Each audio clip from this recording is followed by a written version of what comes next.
ආයුබෝවන් ආදරණීය දුවේ පුතේ හත ශ්‍රේණියට අපි ගිය සතියේ පුතාලාගේ පළවෙනි පාඩම සමමිතිය පාඩම ඔයාලට වීඩියෝ එකකින් ලබා දුන්නා. ඒකෙත් පුතාලාට කොටසක් ඉතුරු කරලා තිබ්බා. ඒ කොටස මේ වෙනකොට අනිවාර්යයෙන්ම නිමා කරලා ඇති. ඒක ඊටාම සරල පාඩමක්. නමුත් මේ පාඩමේ විශේෂ කොටස් කිහිපයක් පුතේ මම පැහැදිලිව කිව්වා. ඔයාලා මේ වීඩියෝ එක බලලා ඒක අංග සම්පූර්ණයෙන් නිමා කරලා ඇති කියලා මම හිතනවා. අපි දැන් මේ වැඩසටහන දිගටම සාර්ථකව කරගෙන යන්න කාලසටහනකට අනුව වැඩ කරන්න වෙනවා පුතේ. ඒ නිසා ඔයගොල්ලන්ට කොහොමත් ඊළඟ මාසේ නම් මම දිගටම මේ මාසේ තව වීඩියෝ එකකින් පස්සේ YouTube දාන්නේ වීඩියෝ. එතකොට ඔයාලට සිද්ධ වෙනවා අපේ කාලසටහනකට අනුව මේ පාඩම් ටික අපි සකස් කරන ආකාරයට වෙබ්සයිට් එක හරහා කරගෙන යන්න. සමහර ඉදිරියේදී පන්ති පටන් ගත්තොත් අපිට පන්තිට ඇවිල්ලා ඉගෙන ගන්න පුළුවන්. නමුත් මම මේ ක්‍රමයක් පුතේ දුරින් දුරින් සම්බන්ධ වෙච්ච දරුවෝ ඉන්න නිසා මේකත් කරගෙන යනවා.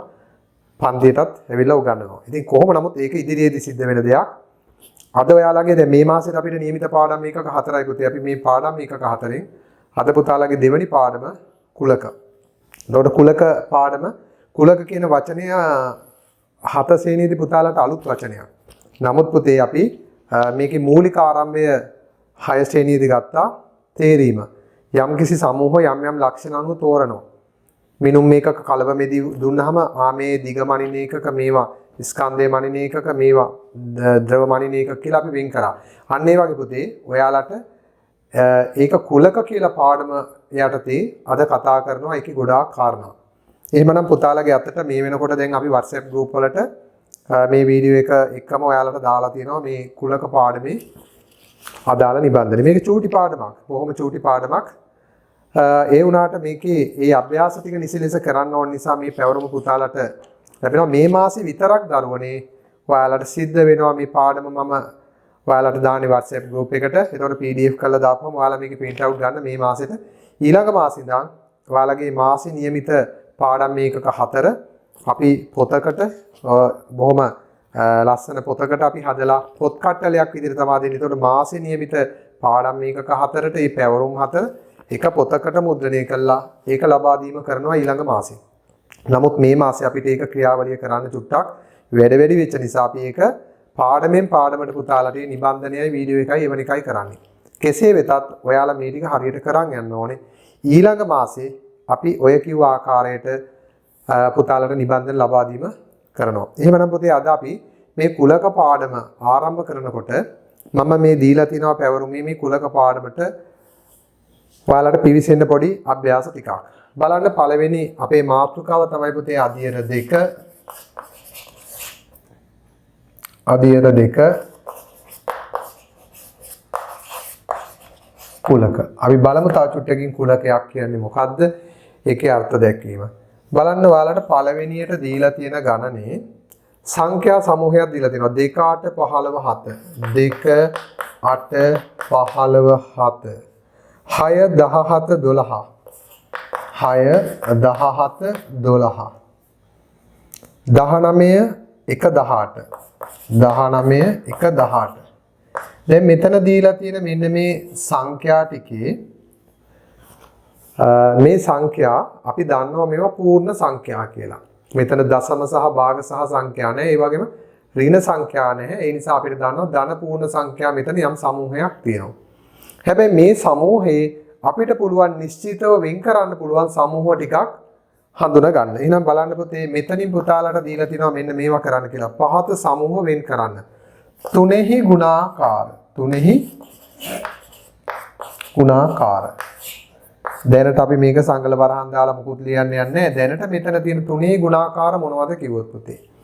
එතකොට අපි දන්නවා මේක තුනේ ගුණාකාරයක් වෙන්නේ මේක වෙන්නේ 15 තුනේ ගුණාකාරයක් වෙනවා. එහෙනම් 15 ගන්න පුළුවන්. අනුපිළිවෙලින්ම ලියන්න ඕනේ පුතේ. අපිට තියෙන පිළිවෙල 15. ඊට පස්සේ තුනේ ගුණාකාරයක් වෙනවා 6. ඊළඟට තුනේ ගුණාකාරයක් වෙනවා 12.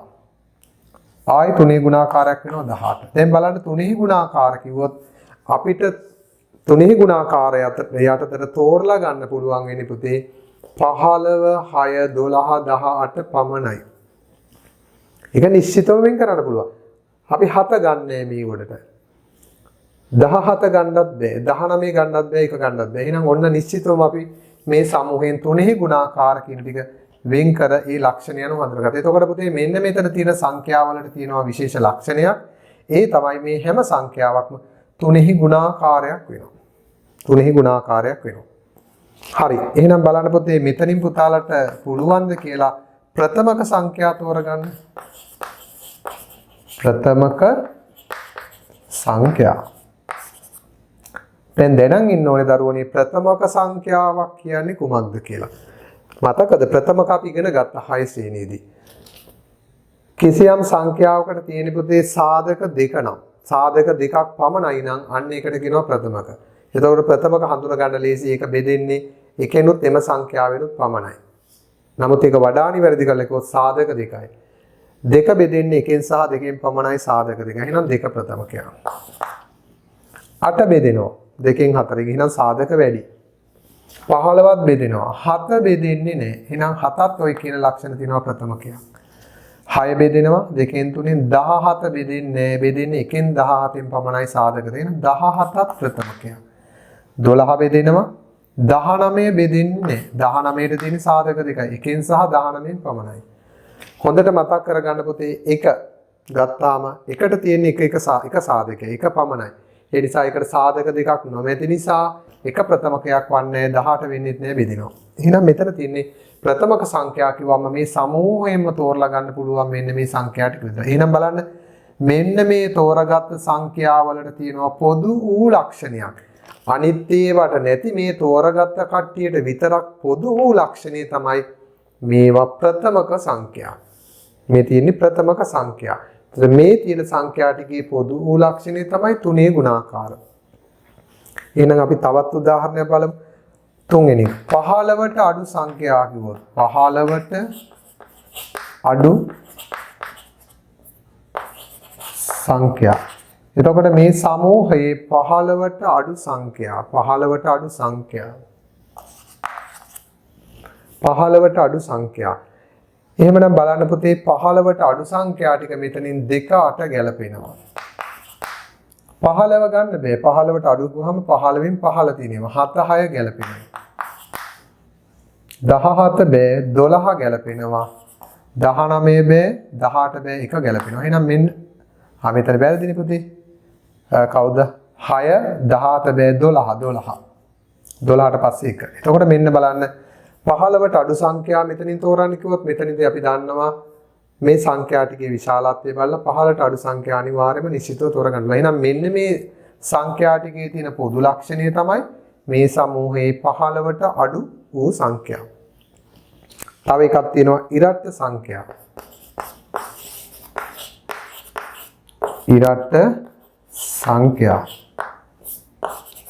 ඉරට්ට සංඛ්‍යාවක් හොයාගන්න පුතේ එක ස්ථානයේ ඉරට්ට ඉලක්කමක් දෙකෙන් විතර නැතු බෙදෙනවා. එහෙනම් 2 ඉරට්ට. 8 ඉරට්ට සංඛ්‍යාවක් 15 7 බෑ 6 ඉරට්ට සංඛ්‍යාවක් 12 දෙකට බෙදෙනවා. එහෙනම් 12 ඉරට්ට සංඛ්‍යාවක් 18 ඉරට්ට සංඛ්‍යාවක්. එසේනම් දරුවනේ මේ සමූහයේ තියෙන ඉරට්ට සංඛ්‍යා ටික මෙපමණයි. එහෙනම් බලන්න පුතේ කිසියම් පොදු වූ ලක්ෂණයක් අනුව අපිට සමූහයකින් යම් සමූහ කාණ්ඩ වෙන් කරන්න පුළුවන්. එතකොට ඒ වෙන් කරන පොදු ලක්ෂණය තමයි මේ සමූහයට තියෙන විශේෂත්වය. අපි එහෙමනම් බලමු. දැන් මේ ටිකෙන් ටික පාඩමට පිවිසෙන්න අපි යන්නේ. ඔයාලට දීලා තියෙනවා වගුවක්. වගුවේ දීලා තියෙනවා සමූහ 12ක්. ඒ සමූහ 12 ඉස්සරහා වගුවේ දාලා තියෙනවා පුතේ නිශ්චිතව තෝරන්න පුළුවන්ද හැකියද නොහැකියද කියලා ලියන්න. නිශ්චිතව තෝරගන්න පුළුවන්ද බැරිද කියලා. දැන් ඔන්න බලන්න මම දැන් පුතාලට කිව්වොත් මෙහෙම. දැන් ඔයාලට මම කියනවා පන්තියේ දක්ෂ ළමුන් කවුද කියලා අහුවොත් එහෙම නැත්නම් අපි හිතමු පන්තියක ළමයි ඉන්නවා 35ක්. එතකොට අපි කියනවා මේ පන්තියේ ඉන්න දක්ෂ ළමුන් කවුද? තෝරලා දෙන්න කියලා. එතකොට අපිට දක්ෂ ළමුන් කිව්වහම පුතේ ඒක විශේෂ දක්ෂ කියලා කියන්නත් පුළුවන් වුණා. අපි දක්ෂ ළමුන් තෝරලා දෙන්න. අපිට පුළුවන් ද කවුරු හරි ළමෙක් මෙයා දක්ෂයි මෙයා දක්ෂයි කියලා. අපි එහෙම කියනවා තමයි. මෙයා ගොඩක් දක්ෂයි මෙයා දක්ෂ නෑ කියලා. නමුත් එහෙම වෙන් කරන්න බෑ. ඒ නිසා පුතේ අපිට බෑ ළමයි ටික වෙන් කරලා ගොඩවල් දෙකකට වෙන් කරන්න දක්ෂ කියලා. එහෙම වෙන් කරන්න බෑ. හැබැයි අපි දුන්නොත් විභාගයක් තියලා කිව්වොත් ලකුණු 80ට වැඩි ළමුන් කිව්වොත් එතකොට මේ සමූහෙම ලකුණු පරීක්ෂා කරලා 80ට වැඩි ළමයි සහ අනිත් ළමයි ටික වෙන් කරගන්න පුළුවන්. එතකොට නිශ්චිත වෙන් කර ගන්න පුළුවන් එහෙම ලකුණු සීමාවක් දුන්නොත්. ඒ වගේම දැන් පන්තියේ උස ළමුන් කිව්වොත් අපිට එහෙම වෙන් කරන්න බෑ මෙයා උසයි මෙයා උස අඩුයි කියලා. නමුත් අපි දුන්නොත් සෙන්ටිමීටර් 120ට වඩා උස ළමුන් අන්න ඒ වගේ සීමාවක්.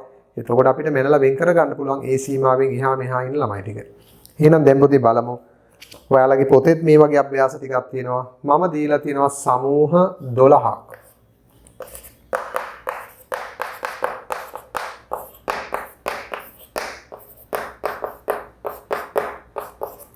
මේ සමූහ 12ෙම නිශ්චිතව තෝරාගත හැකියද නොහැකියද කියන පිළිතුර ලියන්න තියෙනවා. එතකොට පුතේ මම සමූහය ලියන්නේ හැකිද නොහැකිද කියන එක අපි සාකච්ඡා කරලා ලියනවා. ඔන්න බලන්න එහෙමනම් මේ 12 නිශ්චිතව වෙන් කළ හැකිද නොහැකිද කියලා. පන්තියේ උස ළමුන් දැන් සමූහයකින් අපිට පුළුවන් උස ළමුන් කියලා නිශ්චිතව වෙන් කරන්න. උස ළමයි දෙන්නෙක් ඉන්නකොට උස ළමයි කියලා නිකන් කියන්න පුළුවන්. නමුත් එහෙම වෙන් කරන්න බෑ උස ළමුන් කියලා. ඒ නිසා පුතේ එහෙම ළමයිව උස ළමුන් කියලා අපිට වෙන් කරන්න බෑ සමූහයකින් නිශ්චිතව. එහෙනම් ඒක නොහැකිය වෙන් කළ නොහැකිය. අපිට මේක ඔයාලත් එක්ක සාකච්ඡා කරන්න තිබ්බනම් හොඳයි. නමුත් පුතේ අපිට දැනට මේ වගේ පොඩි පාඩම් කොටස් වල සාකච්ඡා කෙරෙන්න ඕනේ තැන් ටික නොකෙරි මේ විදිහට විස්තර කරන්න සිද්ධ වෙනවා. නමුත් ඔයාලට 29 වෙනිදා මම කාලසටහනක් දාලා තිනවා. Zoom එකෙන් මේ අපි කරන ආකාරය ගැන කතා බහ කරනවා. ඒකම පුතාලගේ පැවරුම් වල උත්තර කතා බහ කරනවා. උත්තර මම එදා වෙනකොට WhatsApp group වලට උත්තර එවන්න ඕනේ ටිකේ උත්තරත් එවනවා. හරි. අපි ඒක විධිමත්ව දැනුවත් කරන්න ඕනේ පුතේ ඔයාලව. හරි. එහෙනම් බලන්න දෙක. දක්ෂ ගායිකාවන්. එතකොට අපි ලංකාවේ ඉන්නවා කියලා හිතමු ගායිකාවෝ යම් සමූහයක්. එතකොට ඒකෙන් අපිට පුළුවන් ද දක්ෂ ගායිකාවෝ කියලා වෙන් කරගන්න. හැමෝම ඉතින් ගායිකාවෝ දක්ෂයි යම් තරම්. නමුත් එහෙම දක්ෂ ගායිකාවන් කියලා වෙන් කරන්න බෑ. එහෙනම් ඒක ස්ථිරව අපිට තෝරන්න බෑ. අපිට දුන්නොත් දැන් ගායිකාවෝ ලිස්ට් එකක් දුන්නොත් ගායිකාවෝ 15 දෙනෙක්. අපිට පුළුවන් ද මෙයා දක්ෂයි මෙයා දක්ෂයි මෙයා දක්ෂයි කියලා වෙන් කරන්න. එහෙම බෑ. ඒ නිසා පුතේ දක්ෂ ගායිකාවන් කියන්නේ නිශ්චිත වෙන් කළ නොහැකිය. නිශ්චිත වෙන් කරන්න බෑ. අවුරුද්දේ මාස. පුතාලා දන්නවා අවුරුද්දකට මාස 12යි තියෙන. එතන අවුරුද්දේ මාස කියන්නේ අපිට කිසියම් සමූහයකින් දුන්නාම පැහැදිලිව දන්නවා මෙන්න මේ ටික තමයි අවුරුද්දේ මාස. දැන් අපි ගත්තයින් පස්සේ මම උදාහරණයක් පෙන්නන්නම්. දැන් ජනවාරි කිව්වොත් ඒක අවුරුද්දේ මාසයක්. අගෝස්තු කිව්වොත් අවුරුද්දේ මාසයක්. සබරගමු කිව්වොත් ඒක අපි දන්නවා ඒක අවුරුද්දේ මාසයක් නෙමෙයි මේක පළාතක්. නේද? ඒ නිසා සඳුදා කිව්වොත් ඒක අවුරුද්දේ මාසයක් නෙමෙයි මේක සතියේ දවසක්. ඒ නිසා අන්නේ වගේ පුතේ අවුරුද්දේ මාස කියන්නේ අනිවාර්යෙන් මේ මාස 12 වුණ කෙනෙක් දන්නවා. නිශ්චිතව අපිට වෙන් කරන්න පුළුවන්. එහෙනම් ඒකට අපි ලියන්නේ පුතේ හැකිය කියලා. ඒකට ලියන්න වෙන්නේ නිශ්චිතව වෙන් කරන්න පුළුවන්. යම් සමූහයක අවුරුද්දේ මාස 12 අපි දන්නවා. ඒකෙන් මාස කිහිපයක් හරි තිබුණොත් ඒ ගොඩෙන් අපි වෙන් කරලා ගන්න දාන්න. කිලෝ 10ට වඩා බරින් අඩු ළමුන්. එතකොට පුතේ අපි හිතමු කුඩා ළමයි ටිකක් ඉන්නවා. පොඩි ළමයි ටිකක්. කිලෝ 10ට වඩා බරින් අඩු ළමුන්. එතකොට මේ ළමයින්ගේ අපි බර මැන්නොත් බර මැනීම තුලින් අපිට පුළුවන් කිලෝ 10ට වඩා අඩු ළමයි ටික ඒ ළමයිව මැනලා කරලා තෝරගන්න. එහෙනම් ඒකත් අපිට හැකිය. නේද? ඒ ළමයි ටිකේ බර මැනලා අපිට ලේඛනයක් තියෙනවා නම් ඒක ලේඛනයේ මෙන්න මේ ළමයි ටික තමයි කිලෝ 10ට වඩා බරින් අඩු කියලා තෝරන්න පුළුවන්. ගමේ පොහොසත් මිනිසුන්. එතකොට අපි හිතමුකෝ දැන් ගමක ඉන්නවා කියලා පුතේ මිනිසුන් එහෙම නැත්නම් ගෙවල් නිවාස තියෙනවයි කියලා 500ක් අපිට ඕකෙන් වෙන් කරන්න බෑ. මේක පොහොසත් මේක දුප්පත් මේක පොහොසත් මේක දුප්පත් කියලා එහෙම වෙන් කරන්න බෑ. නේද? අපි එතකොට දෙන්නෙක් අතර සසඳා බැලීමක් කළා තමයි කියන්නේ මෙයාට වඩා මෙයා පොහොසත් මෙයාට වඩා මෙයා දුප්පත් කියලා. නමුත් එහෙම නිශ්චිත වෙන් කරන්න බෑ. දුප්පත් පොහොසත් කියලා වෙන් කරගෙන යන්න බෑ. එහෙනම් ඒක නොහැකිය. එතකොට මේ පාඩමේ මෙන්න මේ වගේ පොඩි කරුණු වලින් තමයි පුතේ අපි මේ පාඩමට පිවිසෙන්නේ. අපි බලමු ඊළඟ ටික. ඉංග්‍රීසි හෝඩියේ ස්වර අක්ෂර. පුතාලා දන්නවා ඉංග්‍රීසි හෝඩියේ අක්ෂර 26ක් තියෙනවා. A B C D ආදී වශයෙන්. එතකොට ස්වර අක්ෂර පුතාලා දන්නවා ස්වර අක්ෂර පහක් තියෙනවා. A E I O U. එතකොට ඒ ස්වර අක්ෂර කියන්නේ අර සමූහයෙන් අපිට වෙන් කරලා ගන්න පුළුවන්. එහෙමනම් ඒක හැකිය. ස්වර අක්ෂර ටික වෙන් කරන්න පුළුවන්. දැන් ගත්තොත් P ස්වර අක්ෂරයක්ද? අපි දන්නවා මේක ස්වර අක්ෂරයක් නෙවෙයි. U ස්වර අක්ෂරයක්. A E I O U. නිසා පුතේ ස්වර අක්ෂර වෙන් කරලා හඳුනා ගන්න පුළුවන්. හරි. ඊළඟට 50ට අඩු වර්ග සංඛ්‍යා. පුතාලා දන්නවා වර්ග සංඛ්‍යා කියන්නේ එක් වරක් එක වර්ග සංඛ්‍යාවක්. දෙවරක් දෙක 4, තුන් වරක් 3 9, හතර වරක් 4 16. එතකොට මෙන්න මේ වගේ කිසියම් සංඛ්‍යාවක් වර්ග කළ විට ලැබෙන සංඛ්‍යාව වර්ග සංඛ්‍යා. එහෙමනම් අපි 50ට අඩු වර්ග සංඛ්‍යා නිශ්චිතවම හඳුනා ගන්න පුළුවන්. දැන් 36 කිව්වොත් වර්ග සංඛ්‍යාවක් 6 වරක් 6නේ. ඒක 50ට අඩුයි. ඒ නිසා මේ වගේ අපිට තෝරා ගන්න පුළුවන්. දැන් මම 45 ගත්තොත් 45 වර්ග සංඛ්‍යාවක් නොවේ. ඒ නිසා අපිට පුතේ 50ට අඩු වර්ග සංඛ්‍යා කිව්වොත් යම් සමූහයකින් තෝරලා ගන්න පුළුවන්. එහෙනම් 7 වෙනි එක 50ට අඩු වර්ග සංඛ්‍යා ඒවා අපි දන්නවා, හඳුනා ගන්න දන්නවා. 1 4 9 16 25 ආදී වශයෙන් දන්නවා. එහෙනම් හැකිය. ඒක නිශ්චිතව තෝරගන්න පුළුවන් හැකිය. පන්තියේ පිරිමි ළමයි කොහොමත් පුතේ පන්ති කාමරේ ඉන්න මිශ්‍ර ළමයි ඉන්න පන්ති කාමරයන අපි අනිවාර්යයෙන්ම දන්නවා පිරිමි ළමයි ගැහැණු ළමයි කියලා වෙන් කරන්න. මොකද ඒගොල්ලන්ගේ ස්වභාවයෙන්ම අපිට දන්නවා ඒගොල්ලෝ මෙයා ගැහැණු ළමයි මෙයා පිරිමි ළමයි කියලා. ඒක අපි කොහොමත් පන්ති කාමරයක අනිවාර්යයෙන්ම දන්න දෙයක්. ඒ නිසා පුතේ ඒකත් නිශ්චිත වෙන් කළ හැකිය. පන්ති පිරිමි ළමුන් වෙන් කරන්න පුළුවන් නේද? දැන් ළමයි ඉන්නවා නම් ආයතන පිරිමි ළමයි ටික වෙන් කරන්න පුළුවන්. ගැහැණු ළමයි පිරිමි ළමයි වෙන් කරන්න පුළුවන්. බාහිර පෙනුමින්. හරි. 8 වෙනි එක හැකිය නේද? එතකොට නිශ්චිතව වෙන් කරන්න පුළුවන්. ලස්සන මල්. එතකොට පුතේ අපි හිතමු මේසෙ උඩ තියනවා කියලා මල් ටිකක් ගෙනල්ලා මල් ಜಾති 10ක් අපිට ඕකෙන් ලස්සන මල් කැත මල් කියලා වෙන් කරන්න බෑ. මට ලස්සන දේ තව කෙනෙකුට ලස්සන නොවෙන්න පුළුවන්. ඒ නිසා ඒ විදිහට අපිට මල් කොහොමත් මල් කියන්නේ ලස්සනයි. නමුත් ඒක කෙනෙකුට යම් කිසි මලක් ලස්සන නැතුව වගේ පේන්න පුළුවන්. ඒ නිසා පුතේ අපිට ලස්සන මල් කියලා වෙන් කරන්න බෑ. මොකද ඕන මලකම යම් කිසි ලක්ෂණයක් තියෙනවා. ඒ නිසා අපිට එහෙම වෙන් කරන්න බෑ නිශ්චිතවම. මෙතනින් ගෙනත් තිබ්බොත් මේසෙ උඩ මල් 10ක් ආමෙන්න මේක ලස්සන මලක් මේක කැත මලක් කියලා වෙන් කරන්න බෑ. ඒ නිසා ඒක නොහැකිය පුතේ. නොහැකිය. එහෙම වෙන් කරන්න බෑ 9 වෙනි එක ලස්සන මල්. ශ්‍රී ලංකාවේ දිස්ත්‍රික්ක පුතාලා දන්නවා පළාත් 9ක් තියෙනවා දිස්ත්‍රික්ක 25ක් තියෙනවා. එතකොට අපි දන්නවා පුතේ කිසියම් දෙයක් කිසියම් පළාතකට අයිති දිස්ත්‍රික්කයක් කිව්වොත් ඒක දිස්ත්‍රික්කයක්ද නොවේද කියලා. දැන් උදාහරණයක් ගත්තොත් ගණේමුල්ල. දැන් ගණේමුල්ල කිව්වහම අපි දන්නවා ගණේමුල්ල පොඩි නගරයක්. නමුත් ඕක දිස්ත්‍රික්කයක් නෙවෙයි. හැබැයි ගම්පහ කිව්වොත් අපි දන්නවා ගම්පහ දිස්ත්‍රික්කයක්. එතකොට අපි ගත්තාම කොළඹ දිස්ත්‍රික්කයක්. දැන් බස්නාහිර පළාතේ තියෙනවනේ පුතේ පළාත් බස්නාහිර පළාතේ දිස්ත්‍රික්ක 3ක් තියෙනවා. කළුතර, ගම්පහ, කොළඹ. එතකොට ඊට අමතරව කඩවත කියන්නේ දිස්ත්‍රික්කයක් නෙමෙයි. නේද? සමහරට අපි ගත්තාම කිරිබත්ගොඩ කියන්නේ එතකොට ඒක දිස්ත්‍රික්කයක් නෙමෙයි. ඒක අපි දන්නවා යම්කිසි නගරයක්. එතකොට දිස්ත්‍රික්ක කියන ඒවා පුතේ පළාත් කියන ඒවා නිශ්චිතව වෙන් කරන්න පුළුවන්. ලයිස්තුවකින් වෙන් කරන්න පුළුවන්. එහෙනම් ශ්‍රී ලංකාවේ දිස්ත්‍රික්ක කියන්නේ වෙන් කළ හැකිය. සෙන්ටිමීටර් 120ට වඩා උස සිසුන් ඒකත් වෙන් කරන්න පුළුවන්. හැකිය. රසවත් පළතුරු. රසවත් පළතුරු කියලා දැන් පළතුරු ಜಾති 10ක් දුන්නොත් ලිස්ට් එකට රසවත් පළතුරු කියලා නම් පුතේ අපිට වෙන් කරන්න බෑ. දැන් පෙලක් අපි උදාහරණයක් ගමු. දැන් කෙසෙල් කියන එක පෙලක් අයට රසවත් පළතුරක්. පෙලක් අයට කටේ තියන්න කැමති නේ. දැන් දූරියන් ගත්තොත් පෙලක් අයට හරීම රසවත් පළතුරක්. පෙලක් අය දූරියන් සුවඳටවත් කැමති නේ. ඒ වගේ පුතේ රසවත්භාවය කෙනාගෙන් කෙනාට වෙනස් වෙනවා. එතකොට එහෙම රසවත් පළතුරු කියලා අපිට පළතුරු ටිකක් වෙන් කරන්න බෑ. එහෙමනම් පුතේ ඒකත් නොහැකිය. නොහැකිය. දැන් පුතාලා දන්නව නේද? නිශ්චිතව වෙන් කරන්න පුළුවන්. සමූහයක් තියෙනවා බැරි ඒවාක් තියෙනවා. සමහර ඒවා නිශ්චිතව වෙන් කරන්න පුළුවන්. සමහර ඒවා වෙන් කරන්න බෑ.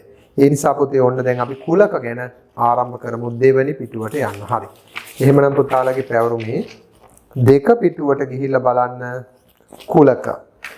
අපි කුලක කියන්නේ මොකක්ද කියලා බලන්න පුතේ. කුලකයක් කියන්නේ මොකක්ද කියලා පොතේ තියෙන මේ හා සමාන වචනයක් මේ අදහසම මෙතන මම දීලා තියෙන්නේ මොකක්ද? නිශ්චිත ලක්ෂණයක් අනුව වෙන් කරගත හැකි සමූහ කුලක ලෙස හැඳින්වේ. නිශ්චිත ලක්ෂණ අනුව වෙන් කළ හැකි සමූහ කුලක ලෙස හැඳින්වේ. ඒ නිසා අපිට කිසියම් ලක්ෂණයකට අනුව වෙන් කරන්න පුළුවන් නම් සමූහයක් එයට අපි කියනවා කුලකයක් කියලා. කුලකයක් කියලා. එතකොට බලන්න පුතේ කුලකයක් දක්වන්න පුළුවන් ආකාර 3ක් තියෙනවා. මේ බලන්න මම ලිව්වොත් මෙහෙම. මම ලියනවා බිංදුවත් 10ත් අතර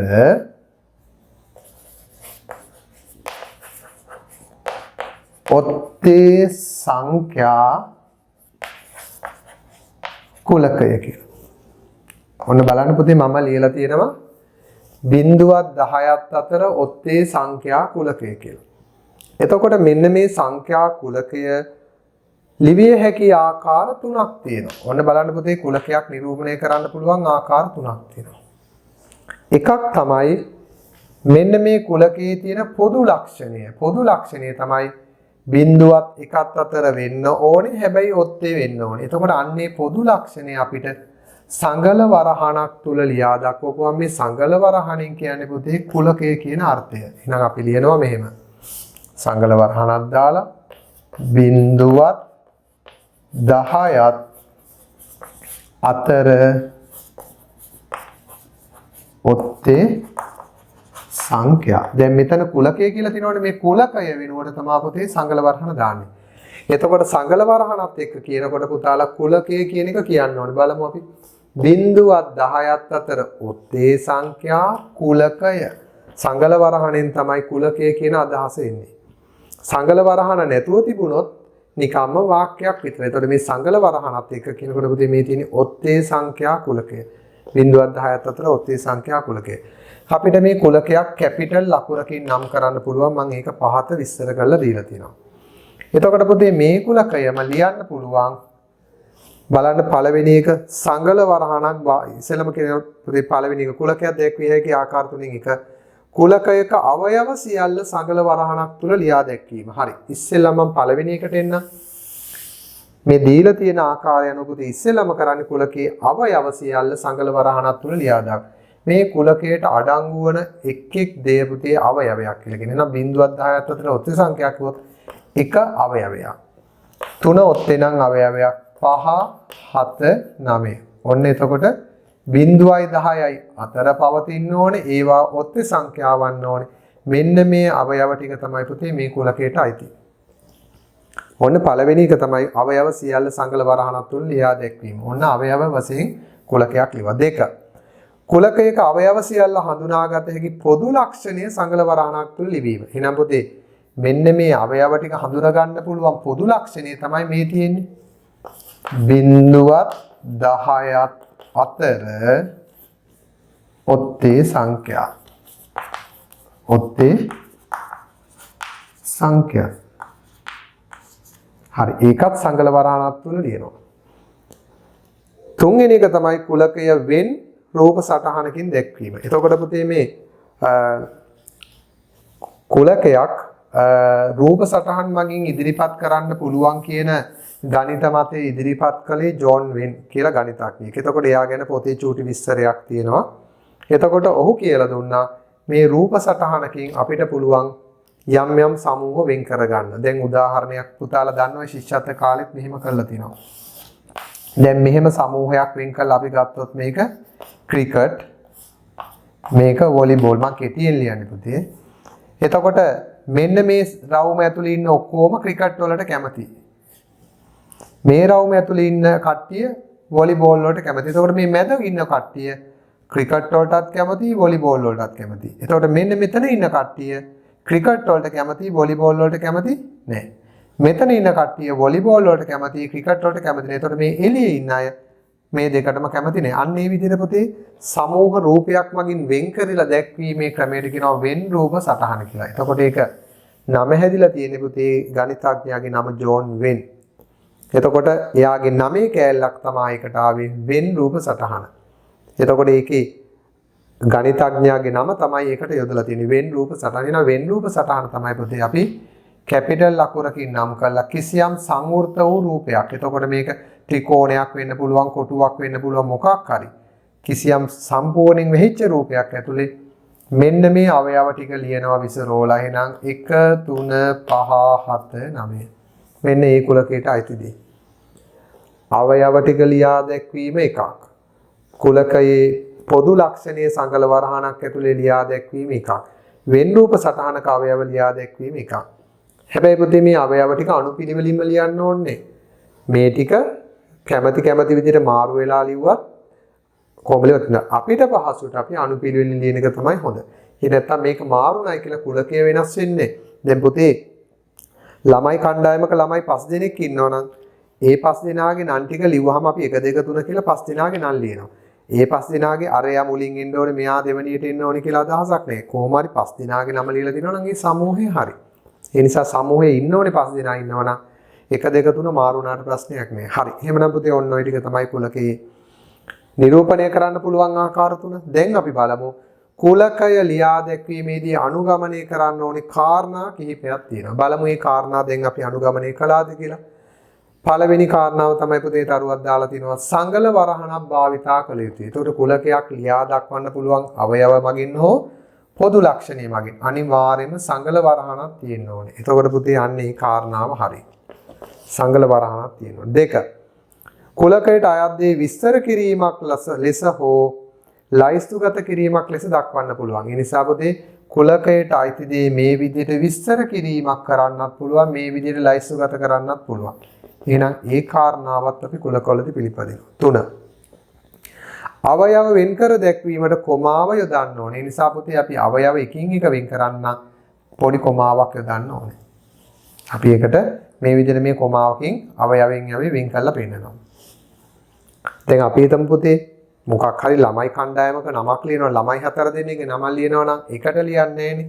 එතකොට ඒක තනි නමක් වෙනවා. නේද? නිමල් ලියලා කමාවක්. ඊළඟට අනිල් කියලා ලියලා කමාවක්. තරංග කියලා ලියලා කමාවක්. අන්න ඒ වගේ පුතේ අපි නම් ටික කඩ ලියන්න ඕනේ. හරි. ඊළඟ බලන්න කුලකය ඉංග්‍රීසි කැපිටල් අක්ෂරයකින් නම් කරන්න පුළුවන්. සිම්පල් අකුරු නෙමෙයි ගන්න පුතේ කැපිටල්. එතකොට ඉංග්‍රීසි වලදී ඕන තරම් තියෙනවනේ A B C D E F අන්න ඒ වගේ වෙන් කරන්න පුළුවන්. කුලකයක එක් අවයවයක් එක් වතාවක් පමණක් ලියනවා. දැන් පුතේ 3 කියන අවයවය නැවත මෙතන ලියන්නේ නැහැ. 5 නැවත ලියන්නේ නැහැ. පුනා ලියන්නේ නැහැ. දැන් පන්ති කාමරේ ළමයි පිරිසක් ඉන්නවා නම් නම් ලයිස්තුව ගනිදී නාම ලේඛනයේ එකම ළමයාගේ නම දෙතුන් තැනක ලියන්නේ එක තැනයි. අන්න ඒ විදිහට පුතේ අපි කුලකයක් ලිවීමේදී පොඩි නීති ටිකක් අනුගමනය කරන්න ඕනේ. ඒවා ඉතාම සරලයි. දැන් බලන්න පුතේ එහෙමනම් ඔයාලට මේ මුල් පිටු 4 පළවෙනි පිටු 4 පුතාලට මේ පාඩම මම කියලා දෙන උගන්වන අභ්‍යාස ටික ඇතුළත් කරලා තිනවා. එතනින් එහා අභ්‍යාස මාලාව ඊට පස්සේ පුතාලා තනියම කරන්න. හොඳයි. නමුත් මේ අභ්‍යාස ටිකත් පැහැදිලි කරන දේ බලන් ඉඳලා වීඩියෝවේ මේ ඔක්කොම ටික තනියම කරන්න පුළුවන් පුතාලාට.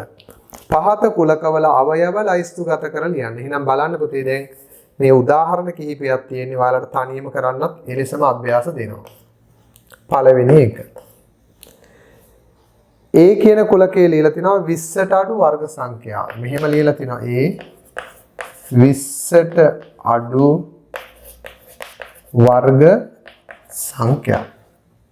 මම ඉදිරියට පුතේ මේ විදිහට ලියන්නේ නැහැ උත්තරේ විතරක් ලියන. ඒතර 20ට අඩු වර්ග සංඛ්‍යාව කිව්වොත් පුතේ අපි පොදු ලක්ෂණය තමයි 20ට අඩු වෙන්නත් ඕනේ. හැබැයි වර්ග සංඛ්‍යාව වෙන්න ඕනේ. පුතාලා දන්නවා එක වර්ග සංඛ්‍යාවක් එක්වරක් එක.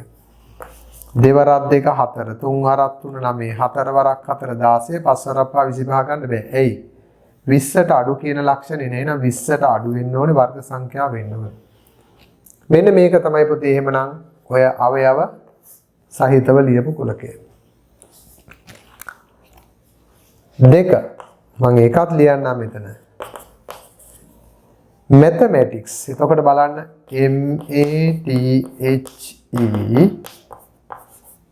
MATHEMATICS mathematics වචනේ අකුරු.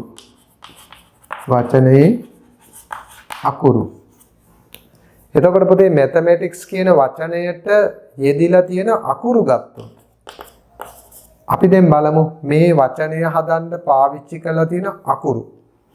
එතකොට පුතේ අපි කමාදදා ලියන්න ඕනේ එකම අවයවයේ නැවත ලියන්න බෑ. M පුළුවන්. තව A පුළුවන්. T පුළුවන්. H පුළුවන්. E. දැන් මෙතන M එක නැවත සැරයක් ලියන්නේ M ලියලා තියෙන්නේ. A ලියන්නෙත් නෑ ලියලා තියෙන්නේ. T ලියන්නෙත් නෑ ලියලා තියෙන්නේ. ඊළඟට I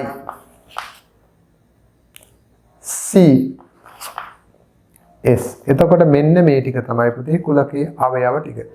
ඒ නිසා mathematics කියන වචනේ ලියන්න පාවිච්චි කරලා තියෙන අකුරු කුලකයේ වෙන්නේ MATHEICS කියන අකුරු ටික පමණයි. අක්ෂර ටික පමණයි. තුන්වෙනි එක. අවුරුද්දේ දින 30ක් ඇති මාස. පුතාලා දන්නවා අවුරුද්දට මාස 12ක් තියෙනවා. පෙබරවාරි මාසෙට 28යි අධික අවුරුද්දක් වුණොත් 29යි.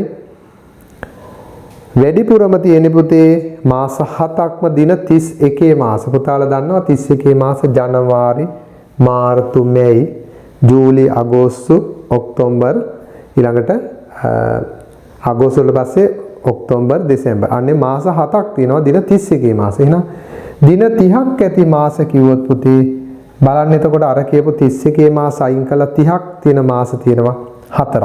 එතකොට මේ 4 තමයි ජනවාරි ගන්න බෑ, පෙබරවාරි බෑ, මාර්තු බෑ. එකක් තමයි අප්‍රේල්. එතකොට මේ පිළිබඳ පොඩි දැනුමක් තියෙන්න ඕනේ. මේක ඉවලට හිතලා ලියන්න බෑ. මේ පිළිබඳ දැනුමක් තිබිය යුතුයි පුතේ. මැයි ගන්න බෑ. එහෙනම් ජූනි. ජූලි සහ අගෝස්තු දෙකම 31 මාස. එහෙනම් සැප්තැම්බර්. සැප්තැම්බර්. ආයි ඔක්තෝබර් ගන්න බෑ. නොවැම්බර්.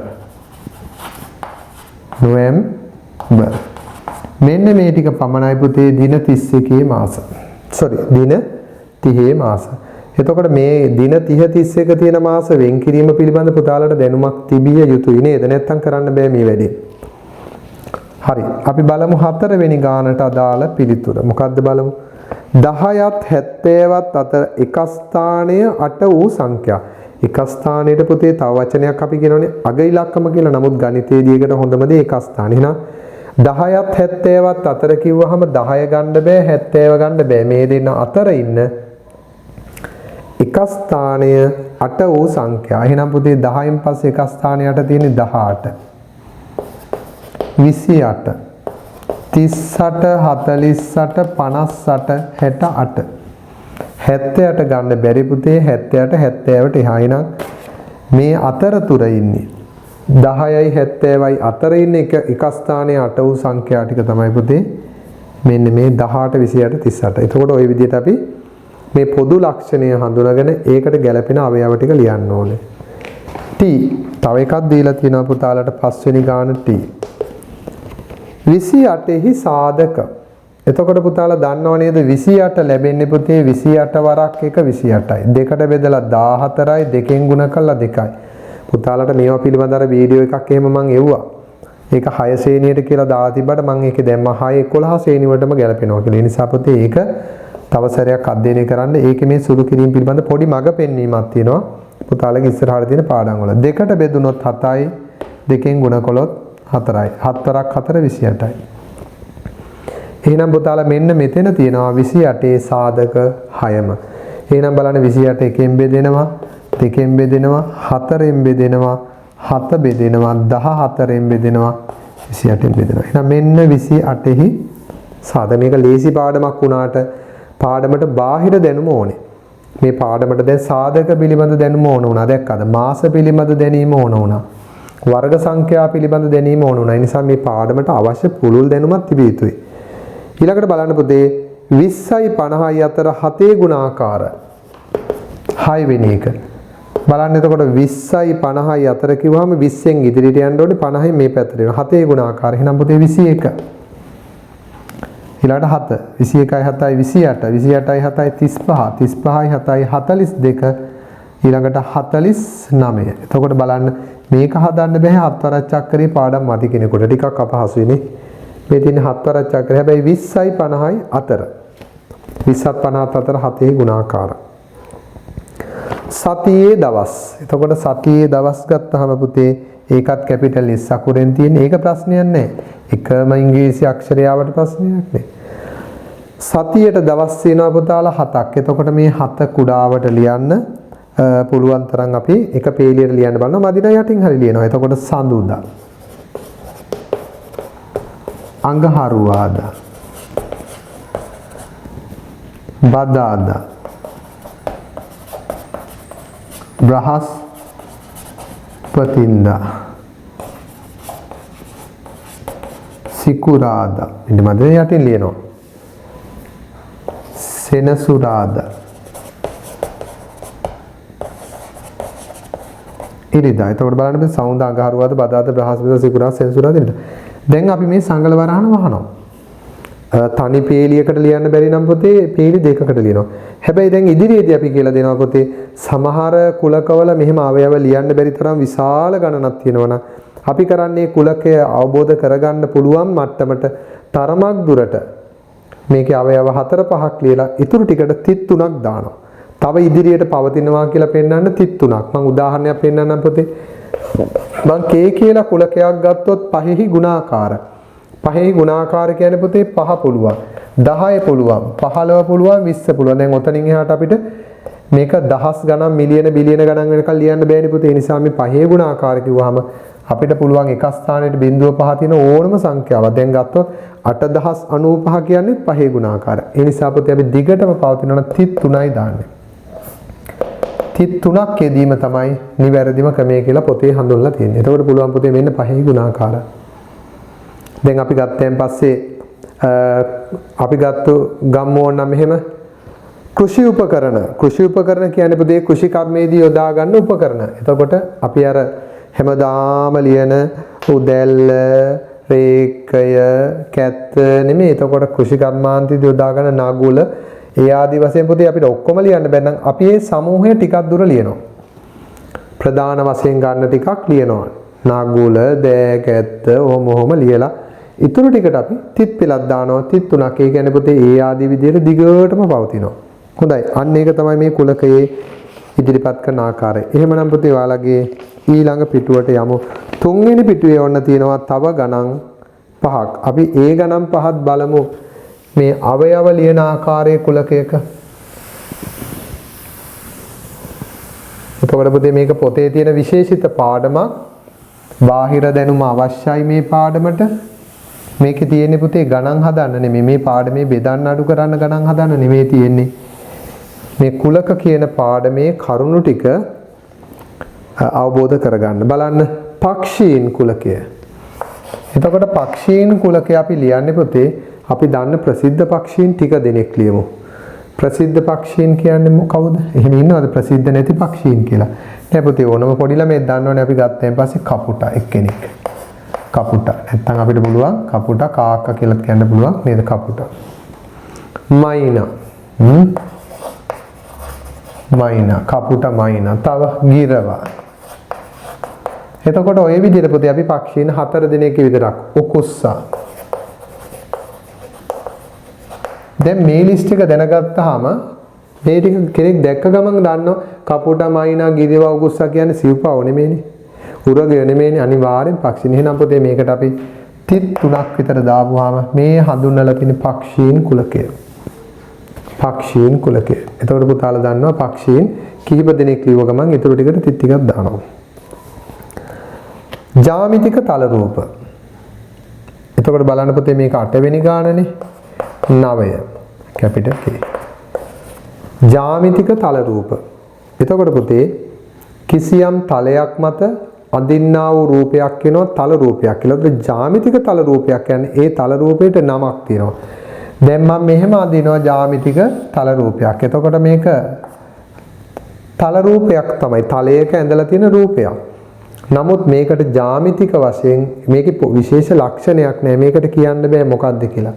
හැබැයි පුතේ අපි දන්නවා ජ්‍යාමිතික තල රූප කියන්නේ යම් විශේෂ ලක්ෂණ සහිත රූප. එතකොට පුතාලා දන්නවා දැන් මේක ගත්තොත් ජ්‍යාමිතික තල රූපයක්. ත්‍රිකෝණය. මෙහෙම ගත්තොත් අපි කියනවා ජ්‍යාමිතික තල රූපයක්. සමචතුරස්‍රය. මෙහෙම ගත්තොත් ජ්‍යාමිතික තල රූපයක්. අපිට ඒක නමක් නැත්නම් අපි ඒකට කියනවා චතුරස්‍රය. පංචාස්‍රය, ෂඩස්‍රය. එතකොට ඒවා ජ්‍යාමිතික තල රූප. දැන් මෙහෙම ගත්තොත් මේක ජ්‍යාමිතික තල රූපයක් කියලා කියනවා වෘත්තය. ඒ නිසා පුතේ ඔයාලා දන්න ජ්‍යාමිතික තල රූප ටිකක නම් ලියන්න. එකක් අපි ලියනවා ත්‍රිකෝණය. තව ඕනනම් ලියනවා චතුරස්‍රය. තව ඕනනම් ලියනවා සමාන්තරාශ්‍රය, පංචාශ්‍රය මොකක් හරි පංචාශ්‍රය. ඕවගේ නම් ලියන්න පුළුවන් වෘත්තය. එහෙම නැත්නම් පුතේ අපි මේවැය තියෙන විශේෂ දේවල් ලියන්නත් පුළුවන්. අපිට මේ පුළුවන් ලියන්න සමචතුරාශ්‍රය, ඍජු කෝණාශ්‍රය, ත්‍රපීසියම ඒ ආදී වශයෙන් ලියන්න පුළුවන්. එහෙනම් මේ වගේ පුතේ අපි ජ්‍යාමිතිකව නම් දන්නේ වනේ. නේද? මේවට ජ්‍යාමිතිකව නමක් තියෙනවා. දැන් මිනිස්සෙකුට නමක් තියෙනවා වගේම භාණ්ඩයකට නමක් තියෙනවා වගේ මේ රූප වලට නමක් තියෙනවා. වෘත්තය, ත්‍රිකෝණය, සමචතුරස්‍රය, චතුරස්‍රය. අන්න ඒවා තමයි පුතේ මෙතනදී ලිවිය යුත්තේ. ඔන්න ජ්‍යාමිතික තල රූප. අපි මෙතන ජ්‍යාමිතික තල රූපයක් කියලා ලියන්නේ නැහැනේ කුඩය කියලා. ජ්‍යාමිතික තල රූපය කියලා ලියන්නේ නැහැනේ බසය කියලා. ඒ නිසා ජ්‍යාමිතික තල රූප වලට ගැනෙන්නේ පුතේ අපි සාමාන්‍යයෙන් ගණිතයේදී ඉගෙන ගන්නා වූ මූලික හැඩ තලවල නම්. පහෙහි ගුණාකාර. එතකොට පහෙහි ගුණාකාර කිව්වම පස්සේ පුතේ 5 10 15 20. මේ පහේ ගුණාකාර 33ක් දානවා. පහේ ගුණාකාර කුලකය. රත් වාහන. එතකොට පුතේ රත් වාහන ගත්තාන් පස්සේ මෙතන අංක ආකවන 11. රත් වාහන ගත්තෙන් පස්සේ පුතේ ඔයාලා දන්නවා පරණ කාලේ තිබිච්ච ඒවලුත් රත් වාහන. එතකොට දැන් තියෙන නවීන පන්නේ රත් වාහනක් තියෙනවා. එතකොට රත් වාහනයක් කියලා කියන්නේ පුතේ රථයක් කියලා හඳුන්වන්නේ ගමන් කිරීම සඳහා යොදා ගන්නා වූ උපකරණයක. ගමන් කිරීමට යොදා ගන්න ගමනක් පහසුවෙන් යන්නේ. ඒතොර අපි ගත්තෙන් පස්සේ ඉස්සර නම් කියන්නේ මොකද්ද? අශ්ව රථය නේද? ඒ වගේ ඒවා තියෙනවා. නමුත් පුතාලා එතකොට රථ වාහන කිව්වහම ඒවා වෙන් කරන්න පුළුවන් රථ වාහන ඉන්ධන වලින් නේද? එහෙම නැත්නම් විදුලියෙන් දැන් ඒවත් වෙන් කරලා තියෙනවනේ විවිධ තාක්ෂණික ක්‍රම අනුව. එතකොට වර්ග ගොඩාක් තියෙනවා. ඒ නිසා පුතේ රථ වාහන විදියට අපි පාරේ ගමන් කරන වාහන තමයි පුතේ අපි මේ ලයිස්තුවට දාගෙන එහෙනම් එකක් ගන්න පුළුවන් බස් රථය. නැත්නම් බසය. නේද? බස් රථය. වෑන් රථය. මෝටර් රථය. මෝටර් රථය. ඊළඟට යතුරු පැදිය. එතකොට ඔය ත්‍රිරෝද රථය යන්නේ වගේ කිහිපයක් ලියලා පුතේ අපි මේ සංගල වරාණ වහපුවාම එතකොට මේවා තමයි රථ වාහන. නේද? ඒ නිසා අපිට රථ වාහන කියන්නේ බස් රථය, වෑන් රථය, ටිපර්, ලොරි ඕන එකක් ගන්න පුළුවන් ඒවා රථ වාහන. එතකොට විශේෂයෙන්ම රථ වාහන කියන්නේ පුතේ මේ මහා මාර්ගයේ ගමන් කරන්නා වූ වාහන. හරි. ඊළඟට බලන්න පුතේ තව එකක් තියලා තියෙනවා ගෘහ විදුලි උපකරණ. එතකොට ගෘහ කිව්වහම පුතේ නිවසේ පාවිච්චි කරන කියන අදහස එන්නේ ගෘහ විදුලි උපකරණ. දැන් කොහොමත් අපි දන්නවා වර්තමානයේ නම් ඕනම ගෙදරක විදුලිය තියෙන විදුලිය නැති පළාතක නෙමෙයි විදුලිය තියෙන නිවසක නම් පුතේ ගෘහ විදුලි උපකරණ ගොඩාක් තියෙනවා. එතකොට ගෘහ විදුලි උපකරණයක් කියන එක පුතේ අදහස් කරන්නේ ඒක නිවසේ තියෙන උපකරණය වෙන්න ඕනේ. හැබැයි ඒක විදුලියෙන් ක්‍රියාත්මක වෙන්න ඕනේ. දැන් ගත්තාම හිරමණය කියන එක ගත්තාම පස්සේ පුතේ ඔක ගෘහ විදුලි උපකරණයක් වෙන නොවන අවස්ථා තියෙනවා. අර අතින් ගාන පරණ කාලේ හිරමණයක් නම් කරකෝල ගාන එකක් නම් ඒක ගෘහ උපකරණයක්. හැබැයි විදුලි උපකරණයක් වෙන්නේ. හැබැයි දැන් තියෙනවා ඉලෙක්ට්‍රික් මැෂින් තියෙනවානේ. කරන්ට් එක දැම්ම කෙලින්ම පොල් බෑව ඇල්ලුවා. ඒ නිසා හිරමණය කියන එක ගෘහ විදුලි උපකරණ ගණයට ගන්නත් පුළුවන් නොවන අවස්ථා තියෙනවා. නමුත් අපි දැන් ගෙදර තියෙන සාමාන්‍ය විදුලියෙන් ක්‍රියාත්මක කරන එක ගත්තාන් පස්සේ ඉංග්‍රීසි නමින් ලියන්නේ නැතුව පුතේ අපි ඒක ලියන්න ඕනේ සිංහල නමින්. එතකොට අපි අයන් එක කියලා ලියන්නේ. ඒකට කියනවා පුතේ විදුලි ස්ථිරික්කය නේද? අපි ගමු ස්ථිරික්කය. එතකොට රේඩියෝ ටීවී එක කියලා ලියන්නේ නැහැ පුතේ. අපි ඒකට ලියනවා රූප වාහිනිය නේද? රූප වාහිනිය. එතකොට මේ වගේ අපි නම් ටිකක් ලියනවා පුතේ නේද? ස්ථිරිකය, රේඩියෝව, රූප වාහිනිය. තව එතකොට විදුලි පංකාව.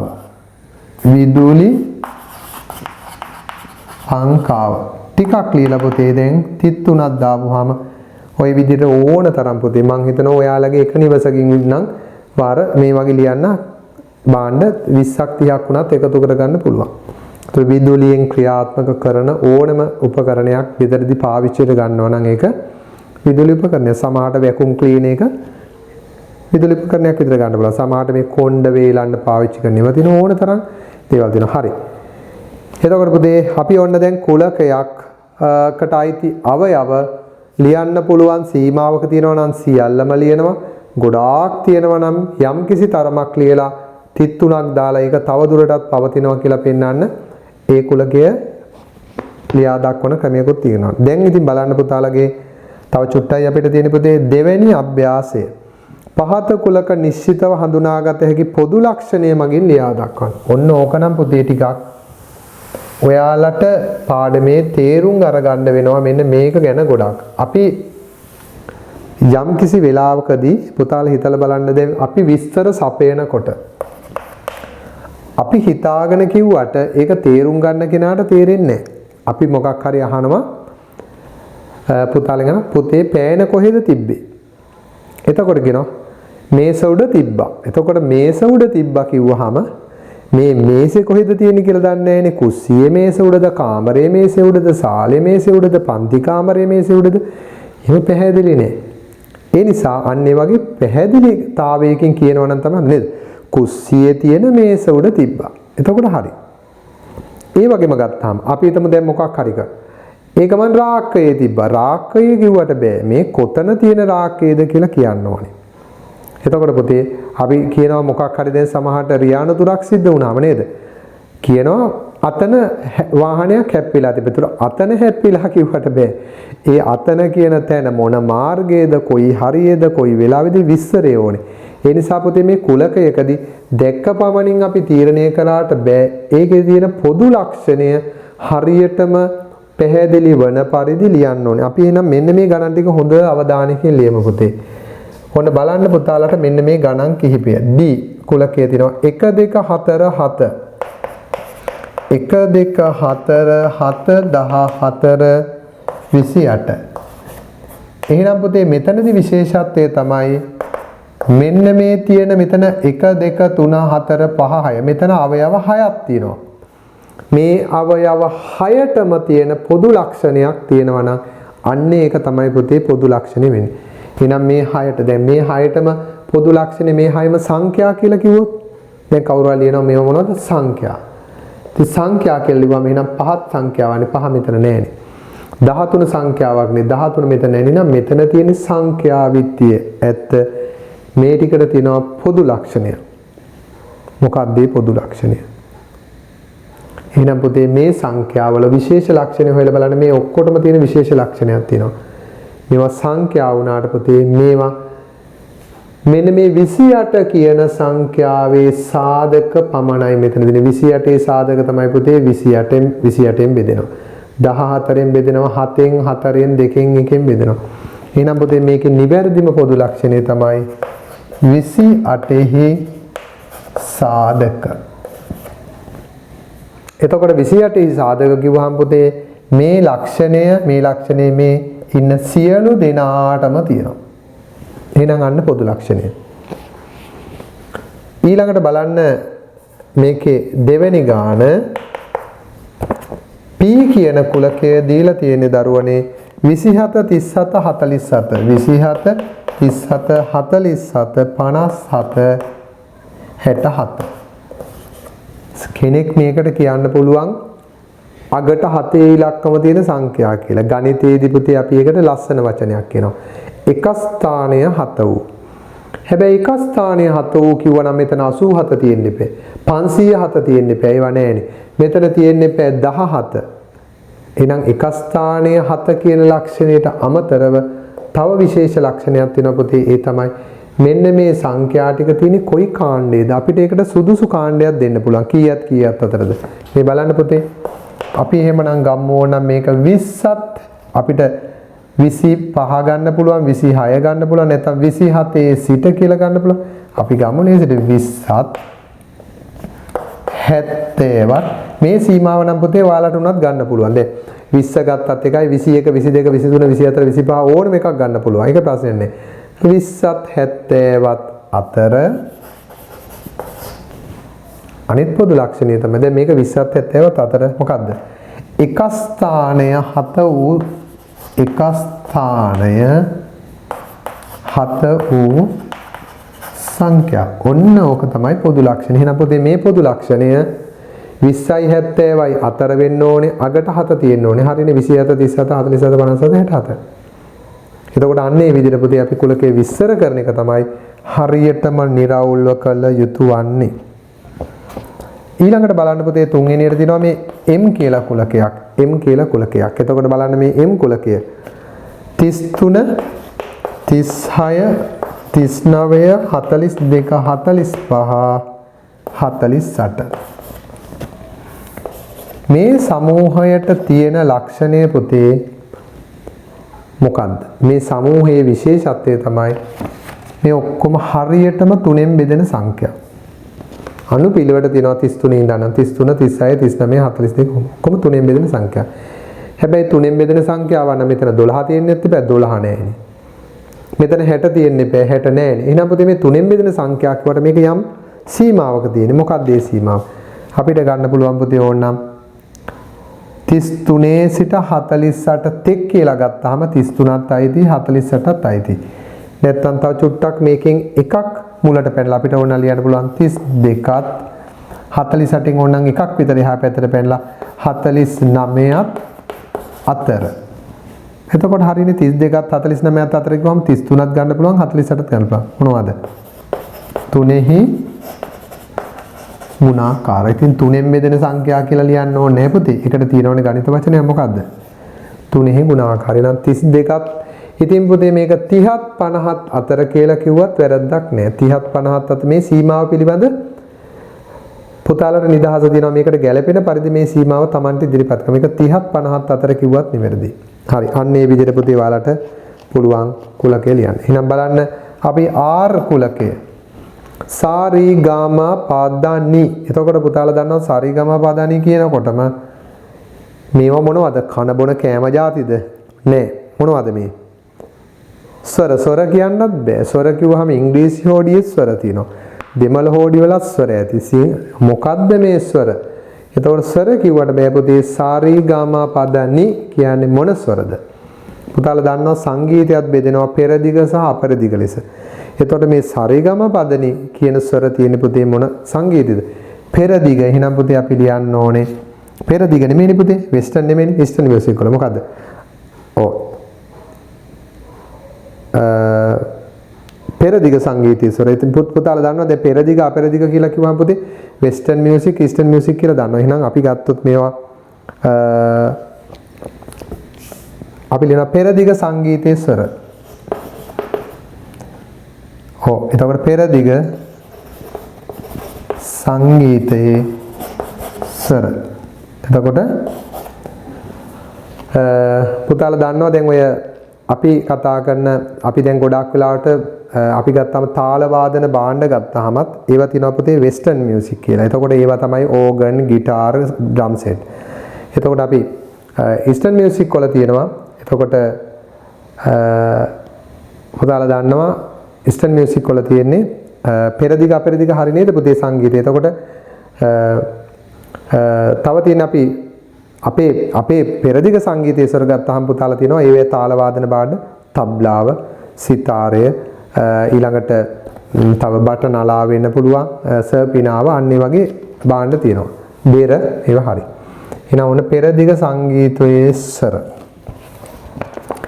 නිල් කහ රතු කියලා ගත්තයින් පස්සේ බලන්න පුතේ. එතකොට මේ නිල් කහ රතු වර්ණ උනාට මේ වර්ණ තුන විශේෂිත වර්ණ තුනක් මිශ්‍ර වෙලා නැති වර්ණ තුනක්. ඒවට අපි කියනවා පුතේ මූලික වර්ණ. එහෙනම් නිල් කහ රතු කියලා කියන්නේ මූලික වර්ණ. මූලික වර්ණ තුනයි තියෙන්නේ පුතේ වර්ණාවලිය. ඒ මූලික වර්ණ තුන තමයි නිල් කහ රතු. එතකොට ඒ වර්ණ ටික මිශ්‍ර වෙලා තමයි අනිකුත් වර්ණ හැදෙන්නේ. නිල් කහ රතු කියලා කියන්නේ මූලික වර්ණ. පුතාලා ඒවා තරමක් දුරට දැනන් සිටියට කමක් නැහැ. එතකොට මේ පාඩමේදී පුතේ ඔයාලට මේ හැම දෙයක්ම ඔක්කොම කියලා දෙන්න උවමනා නැහැ.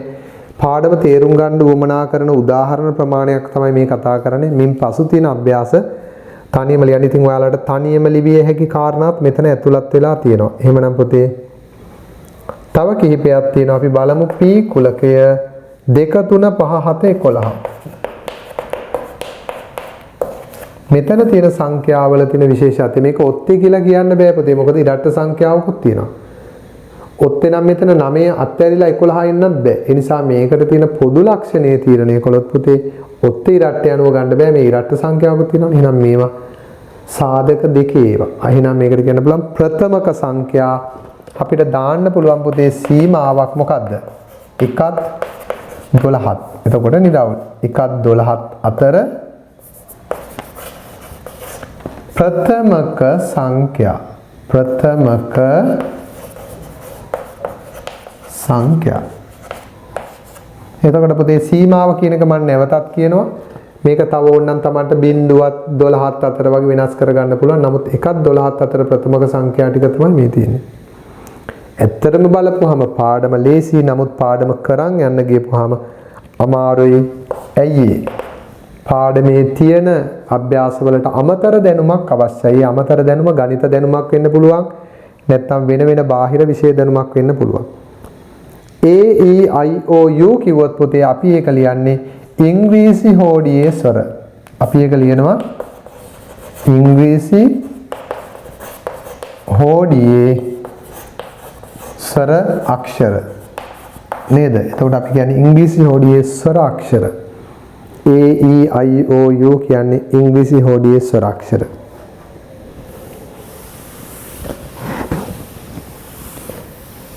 බලන්න මෙතන දීලා තිනවා වාදන භාණ්ඩ ටික. රබාන, තාලම්පට, වයලීනය, සිතාරය. එතකොට පුතේ මේවා අපි සංගීත භාණ්ඩ කිව්වොත් එතන වැරද්දක් තියෙනවා. මේ දැනට දීලා තියෙන්නේ රබාන, තාලම්පට, වයලීනය, සිතාරය ටිකක්. එතකොට මේ සංගීත භාණ්ඩ උනාට මේ සංගීත භාණ්ඩ වල විශේෂත්වයක් තියෙනවා. එක ගොඩකට දාන්න පුළුවන්. එහෙනම් මේකට ලියන්න පුළුවන් පෙරදිග වාදනයේද පෙරදිග සංගීතයේ වාදන භාණ්ඩ අපි ලියන්න පුළුවන්. පෙරදිග සංගීතයේ පෙරදිග නෙමෙයි පුතේ. ඔව් පෙරදිග සංගීතයේ වාදන භාණ්ඩ. වාදන භාණ්ඩ නැත්නම් වාද්‍ය භාණ්ඩ. පෙරදිග සංගීතයේ වාද භාණ්ඩ නේද? හරි. හරි. එහෙනම් පුතේ බලන්න රබාන, තාලම්පට, වයලීනය, සිතාරය. හරි නේද? ඔව්. එහෙනම් බලන්න පුතේ පුතාලට මේ භාෂාව ගැන එහෙම නැත්නම් මේ අනෙකුත් කාරණා ගැනත් සාමාන්‍ය දැනීමෙන් කරුණු හොයාගන්න ගණිතයේ පැත්තෙන් ඕන වෙන ටිකකුත් තියෙනවා. ඉතින් පොදුවේ පුතේ මේ පාඩම හඳුන්ලා දෙද්දි පුතාලට ගණිතයෙන් ඉලක්කම් අකුරු වලින්ම විතරක් මේ පාඩම කරගෙන යන්න බෑ. ඒකට එතකොට අවශ්‍ය කරන අනෙකුත් උදාහරණ යම් යම් විෂයට අනුව වුණත් බාහිරින් යෙදලා තියෙනවා. ඉතින් ඒක ලොකු ප්‍රශ්නයක් කරගන්න ඕනේ. නමුත් මේක ඉලක්කම් ඇසුරු කරගෙන විතරක්ම මේ පාඩම යන්නත් බෑ පුතේ. ඒ නිසා ඔයාලට පොත හම්බ වුණාම මේ පොතේ යම් යම් උදාහරණ තියෙනවා. ඒ උදාහරණත් මේකට තව ඔයාලා එකතු කරගන්න.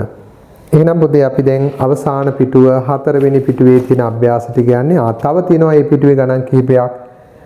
බලන්න පුතේ 9 වෙනි ගාන P 3 9 27 81 කිව්වොත් 3 9 27 81. දැන් ඔයාලා 6න් 7ට ආපු දරුවෝ නිසා යම්කිසි දැනුමක් අවශ්‍යයි. පුතාලා දන්නවද මේ 3 ලැබෙන්නේ පුතේ 3 එකකින්. 9 ලැබෙන්නේ 3 2කින්. 27 ලැබෙන්නේ 3 ගුණ කිරීම 3 ගුණ කිරීම 3 3 වරක් 3 9 9 වරක් 3 27යි. එතකොට 27. මෙතන 9 3. ඊළඟට පුතේ 81 ලැබෙන්නේ 3ම 4ක් ගුණ වෙලා. දැන් කොහොමත් මේ දැනුම පුතාලට ඊළඟ සාධක පාඩමට යනකොට අහු වෙනවා. 3 වරක් 3 9 9 වරක් 3 27යි 27 වරක් 3 81යි. එතකොට මෙන්න මේ සංඛ්‍යා ටිකේ තියෙන විශේෂ ලක්ෂණයක් තමයි පුතේ 3 ඒවායින් පමණයි ලැබෙන්නේ. එතකොට මේක පුතේ අපි කියන්න පුළුවන් 3 බල 1. 9 කියලා කියන්නේ 3 ඒවා දෙකක් නම් අපිට ඒකට කියන්න පුළුවන් 3 දෙවෙනි බලය. 27 කියන්නේ 3 තුන්වෙනි බලය. එහෙනම් මේක 3 හතරවෙනි බලය. එහෙනම් මෙතන අපිට කියන්න පුළුවන් පුතේ 3හි බල කියලා. මේකට කියන්න පුළුවන් 3හි බල. 3හි බල. සීමාවක් කියන්න බෑනේ මොකද 81කින් නතර වෙලා තිබ්බනම් අපිට කියන්න පුළුවන් 81 නැත්නම් 82ට අඩු 3හි බල කියලා. එතකොට මේ 33ක් තියෙන නිසා මේක දිගටම යනවා. ඒ නිසා පුතේ සීමාව හඳුන්වන්න බෑ 3හි බල. දැන් 2හි බල කියලා ගත්තොත් පුතේ 2 පළවෙනි 2 4 8 16 32 2හි බල. 5 5 දෙකක් ගුණ කළොත් 25 125 625 ඒවා 5හි බල. මේකට 3හි බල කියන එක තමයි පුතේ සුදුසු. එහෙනම් බලන්න තව එකක් තියෙනවා R කියලා කුලකයක්. මේ ඒකක දන්නවා පුතේ mg. පුතාලට දැන් මේවා ඉස්සරහට කරනවා. kg simple g. එතකොට පුතේ අපිට දන්නවා ස්කන්ධය මනින ඒකක වලින් kg g හඳුන්වනවා. mg මිලිග්‍රෑනුත් ඉගෙන ගන්නවා. එහෙනම් පුතේ අපිට ඒකට කියන්න පුළුවන් ස්කන්ධය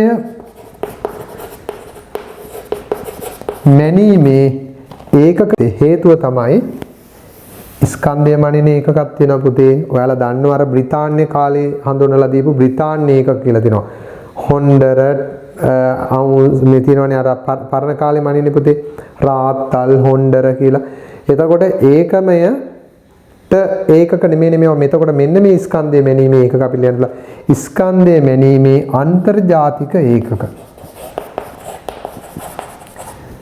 ස්කන්ධය මැනීමේ අන්තර්ජාතික ඒකක. එතකොට පුතේ ඒක ස්කන්ධය මැනීමේ ඒකක කියලා ලියන්න එපා.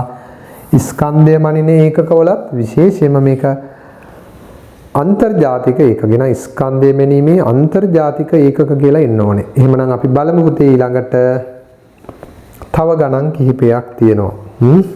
ස්කන්ධය මැනීමේ අන්තර්ජාතික ඒකක කියලායි හඳුන්වන්න ඕනේ. පුතාලා මේ දැන් කතා කරන අභ්‍යාස ටික තමයි පුතේ වැදගත්ම දේ. ගොඩාක් දරුවන්ට අන්නේ සීමාව හඳුන්වලා දෙද්දි පොඩ්ඩක් කල්පනා කරනව මදි ගතියක් එනවා.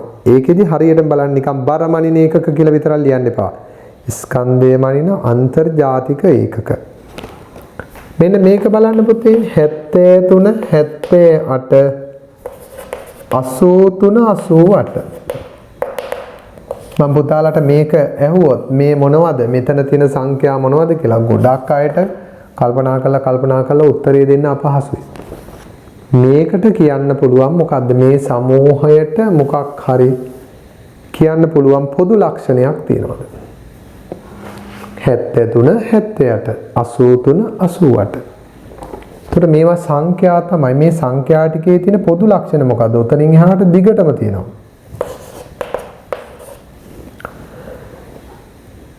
දැන් මම මේ ටික දෙන්නේ නැතුව මම මොකක් හරි කිව්වොත් යම්කිසි පොදු ලක්ෂණයක් ඒ පොදු ලක්ෂණයට අනුව සංඛ්‍යා ලිව්වොත් ඒ ලියවෙන ටික මෙන්න මේ ටික වෙනවා නම් පොතේ පොදු ලක්ෂණය හරි වෙන්න ඉපේ. මම ලියනවා මෙහෙම 73න් පටන්ගෙන ඔන්න හරි 73න් පටන්ගෙන 5න් 5 වැඩි වෙන 5න් අපිට ලියන්න පුළුවන් අකුරෙම 5න් 5 වැඩි වෙන සංඛ්‍යා හරි නේද පුතේ බලන්න පොදු ලක්ෂණේ 73න් පටන් අරගෙන 5න් 5 එකතු වේ සෑදෙන සංඛ්‍යා නැත්තම් 5න් 5 වැඩි වෙන හරිනේ 73න් පටන් ගත්තාම 73 ආйти 78 83 88 එන 73න් පටන් ගන්න 5න් 5 වැඩි වෙන සංඛ්‍යා කියලා කියන එක වඩාත් හොඳයි. අන්න ඒ වගේ පුතේ පොදු ලක්ෂණය ගොඩනගා ගන්න පුතාලා උත්සාහ කරන්න. බස්නාහිර සබරගමු ඌව වයඹ බලන්න පුතේ මේවා මොනවද කියලා. බස්නාහිර සබරගමු ඌව වයඹ තිත්තුණක් තියෙනවා.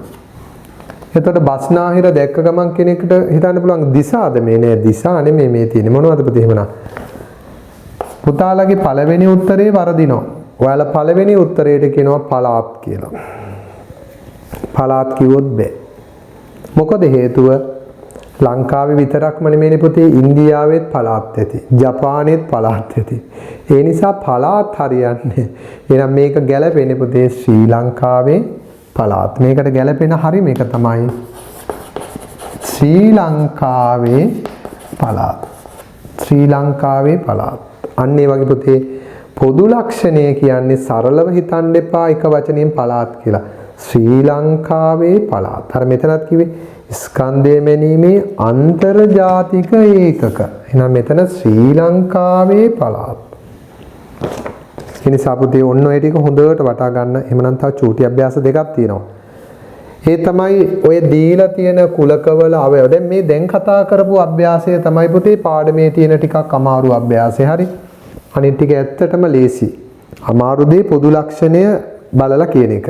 කෙනෙක් දිහා බලලා අර නේද? දැන් කෙනෙක් දිහා බලලා එයා ගැන චරිතය කියනවා වගේ තමයි පොදු ලක්ෂණ. දැන් ළමෙක් දිහා බලලා එයා ගැන කියන එක ටිකක් අමාරුයි නේද? අන්න ඒ වගේ තමයි. මම එහෙමනම් පුතේ උත්තර ටික විතරක් ලියන්නම්. R කියන කුලකය දීලා තියෙනවා. හරි මම ඒකට විතර සංඛ්‍යාව දීලා තියෙන පුතේ 47,704,700 නේ. මෙන්න මේ සංඛ්‍යාවේ ඉලක්කම්. එතකොට මේකේ ඉලක්කම් ලියනකොට පුතාලා මේක මේ සංඛ්‍යාවේ ඉලක්කම් ගත්තාන් පස්සේ පුතේ ඕන කුඩාම එකෙන් පටන් ගන්න පුළුවන්. බිඳුව ඉලක්කම. 4 ඉලක්කම. හතේ නම් මේ සංඛ්‍යාවේ ඉලක්කම් තියෙන පුතේ බිඳුව 4 7 කියන 3 දෙනා විතරයි. ඒකට ඔච්චරයි ලියන්නේ. 2 K කියන කුලකේ මේක කැපිටල් K පුතේ. බලන්න K කුලකේ අවයව මොනවද කියලා. 20ත් 75ත් අතර වර්ග සංඛ්‍යා. එහෙනම් පුතේ 20න් එහා පැත්තට යන්න 75න් මෙහා පැත්තට එන්න වර්ග සංඛ්‍යා. එහෙනම් පුතේ 20න් පස්සේ ආවෙන වර්ග සංඛ්‍යාව 5 වරක් 5 25. චක්‍රේ පාඩම් ඕනේ. 6 වරක් 6 36. 7 වරක් 7 49.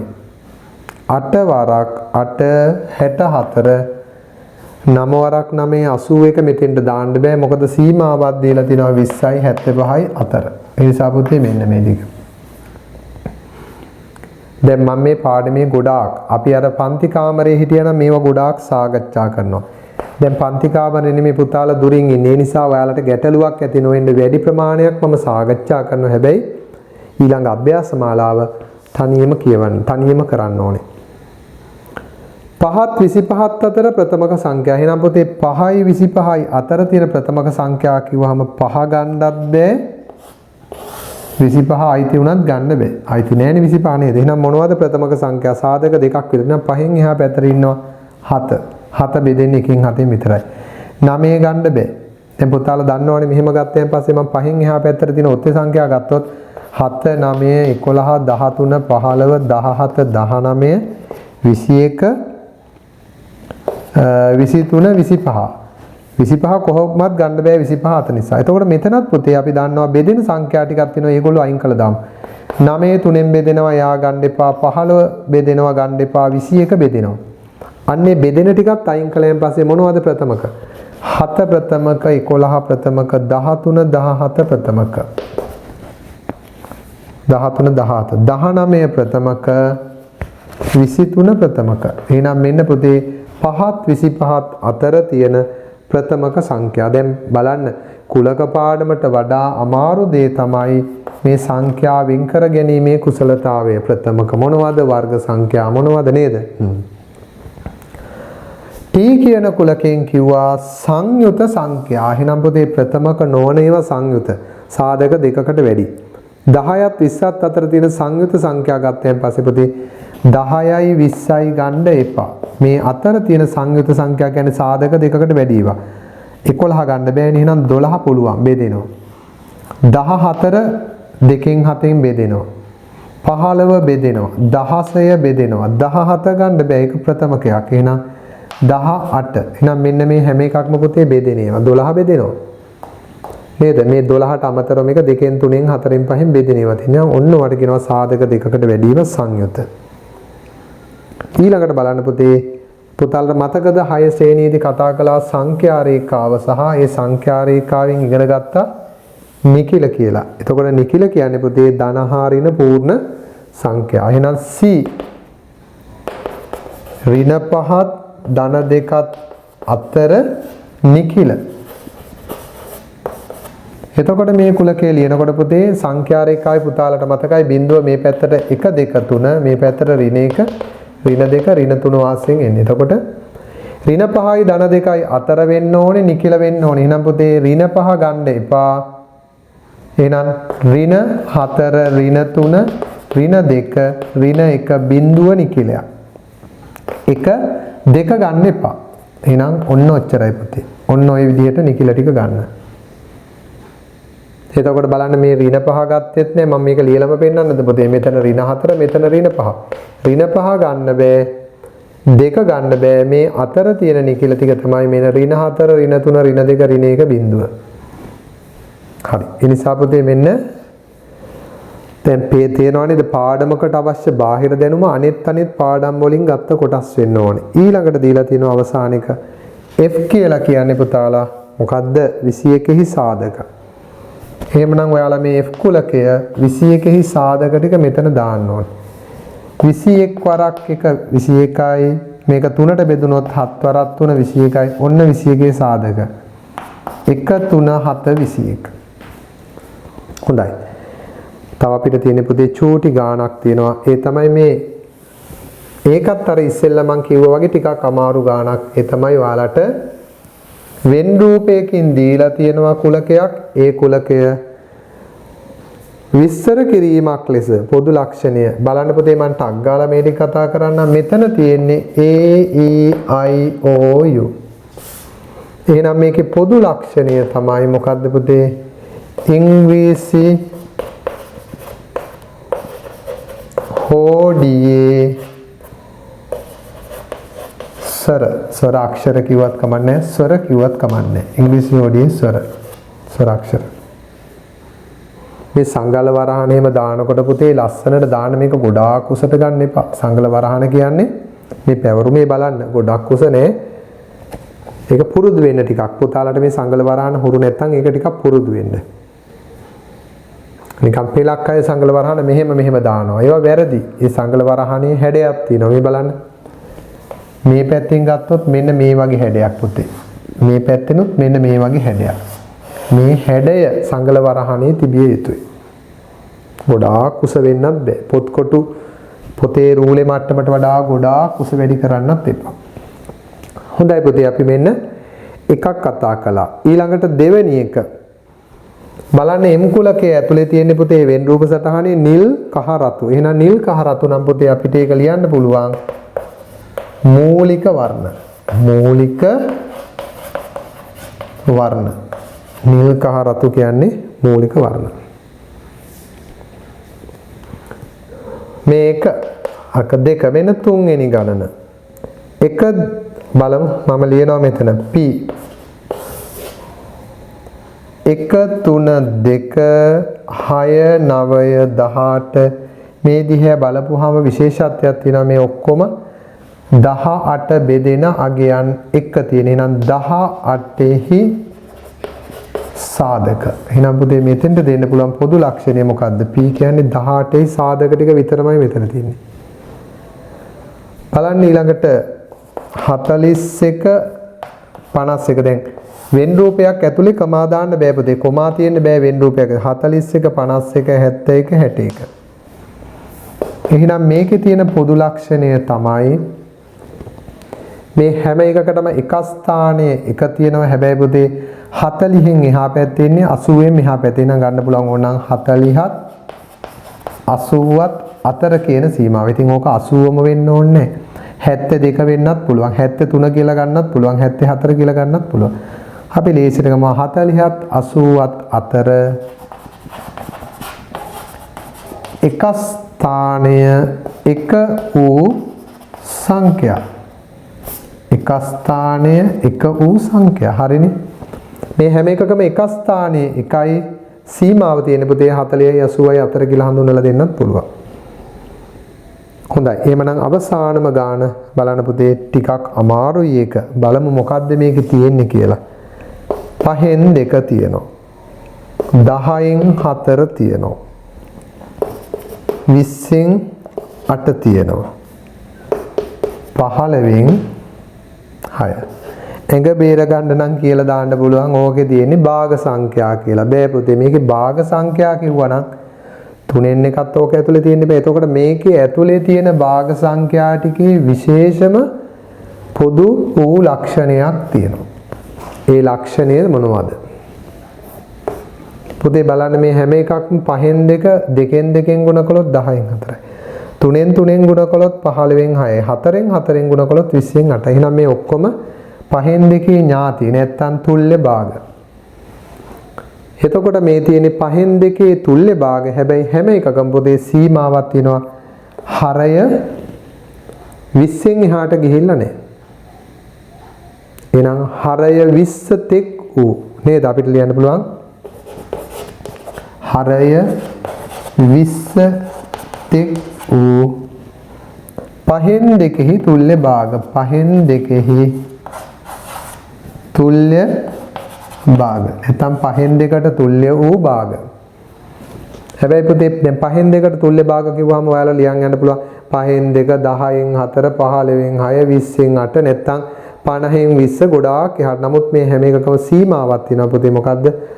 20න් එහා පැත්තට ගිහිලා නැහැ. ඒතකොට හරය 20ට වඩා විශාල වෙලා නැහැ. එහෙනම් 20 තෙක් හරය 20 තෙක් ඌ 5න් 2 තුල්ලේ භාගය. ඒතකොට මෙවැනිම අදහසකින් තව ලියන්න පුළුවන් ආකාර තියෙනවා.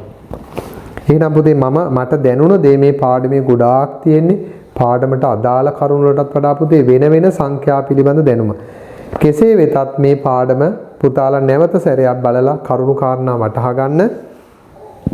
පොත පුතාලට දැන් පාසලේදී මේක ලැබෙයි ඉක්මනින්ම. සමහර විට පුතාලව ගෙන්නලා දැන් මේ දෙසැම්බර් මාසේ මේ පොත් වලට ලැබිලත් ඇති. පොත්වලට පිට කවර දාගන්න. විෂය කරුණු පුතේ ඔයාලගේ තමන්ගේ උවමනාවෙන් මේක පොතේ තියෙන චූටි අභ්‍යාස ප්‍රමාණයක් විස්තර කිරීම තමයි පිටුවල තියෙන්නේ. ගොඩක් මේ පිටු ගාණක්ම විස්තර කිරීම. ඒ නිසා පොතේ කරුණු කාරණා උවමනාවෙන් කියවන්න හැම ඡේදයකම තියෙන කරුණු කාරණා කියලා ඒවත් වටහාගෙන මේ පාඩමේ කියපු කාරණාත් වටහා ගන්න. එහෙමනම් පුතේ අපි ඊළඟ දවසේ තියෙන පාඩම ටිකක් ඔයාලට විශේෂ කරුණු කියලා දෙන්න තියෙනවා ප්‍රකාශන සුළු කිරීම පිළිබඳ. නිසා විශේෂම පාඩමක් අපි ලබන සතියේ කතා කරනවා. හැබැයි පුතේ ලබන සතියෙන් පස්සේ සමාට මේ මාසේ අපි මැදක ඉඳන් ඒ කියන්නේ ඔයාලට 20 වෙනිදා වගේ ඉඳන් අපි වෙබ්සයිට් එක හරහා අපේ පාඩම් විකාශනය කරනවා. එතකොට ඒක දිගටම පවතින්නේ. ඒක අපි දාන්නේ නියමිත කාලසටහනකට අනුව එක දවසක් බලන්න දෙනවා. ඊට පස්සේ අපි මේ පාඩම් අයින් කරනවා. මොකද පුතාලව කාලසටහනට හුරු කරන්න ඕන නිසා. තව ඔයගොල්ලන්ට අමතර දවසක් දෙනවා නැවත අතපසු ආයෙත් බලන්න. මේ ඔක්කොම කාලසටහන කලින් දැනුවත් කරනවා. හැබැයි පුතේ ඊට පස්සේ අපි ඒක අයින් කරනවා. මොකද නැත්තම් ඔයාලා මේක කල් දදා ඉන්නවා හරියට වැඩ කරෙන්නේ නැහැ. ඒ නිසා අපි මේ කාලසටහනට උරු කිරීම මේ මාසෙන් පස්සේ හරියටම කරනවා. දැනට පුතාලා මේ YouTube එකේ වීඩියෝ දාන්නේ කාටවත් අතපසු නොවෙන්න. එහෙනම් මම ඊළඟ දවසේ 3 වෙනි පාඩම මේ මාසෙට පාඩම් අපි 4ම පූර්ණ සංඛ්‍යා මත ගණිත කර්ම ඊළඟට සාධක පාඩම. මේ ඔක්කොම මේ මාසෙට අපේ නියමිත පාඩම්. ඒ පාඩම් 4 අපි මේ මාසෙට කළා අපේ වැඩේ අකණ්ඩව යනවා පුතේ. එහෙමනම් මේ පාඩම් ටික මේ මාසේ මේ පාඩම් ටික ඉවරුනාට පස්සේ ඒවැය තියෙන අභ්‍යාස මාලාව සාකච්ඡා කරන එක Zoom හරහා පුතාලට මම 29 වෙනිදා මේ මාසේ අන්තිම සතිය අඟහරුවාදා 6 ඉඳන් 8 වෙනකල් එතකොට ඔයාලට පුළුවන් අපි කරපු YouTube එකේ මේ වීඩියෝ වලින් කරන පාඩම් වල තියෙන පහසු අපහසු දෙපැත්තම කතා කරන්න. ඒ වගේම අපි ලයිව් කරන්නේ සජීවීව මුණ ගැහිලා අපි Zoom හරහා කරනවා 29 වෙනිදාට වැඩසටහන. අපි එතකොට මේ දෙකම මිශ්‍ර කරලා බලමු මේවැය තියෙන වඩා හොඳ දේ මොකක්ද කියලා. කොහොම නමුත් පුතේ අපිට මේක අලුත් දෙයක්. අපි මේකට පිවිසුනේ අලුතෙන්. නමුත් ඒක ඔයාලගේ දැනුම වැඩිපුර ලබා දෙන්න සුදුසු ක්‍රමයක් නම් අපි ඒ ක්‍රමයට අනුගත විය යුතුයි. එහෙනම් දරුවනේ අදට පුතාලගේ පාඩම මෙතනකින් නිමා කරනවා. ලබන සතිය වෙන්න කලින් ඉක්මනින්ම පුතාලගේ ඊළඟ පාඩමත් අරන් මම ඔයාලා ගාවට එනවා. එහෙනම් සියලු දෙනාටම ආයුබෝවන් පුතේ.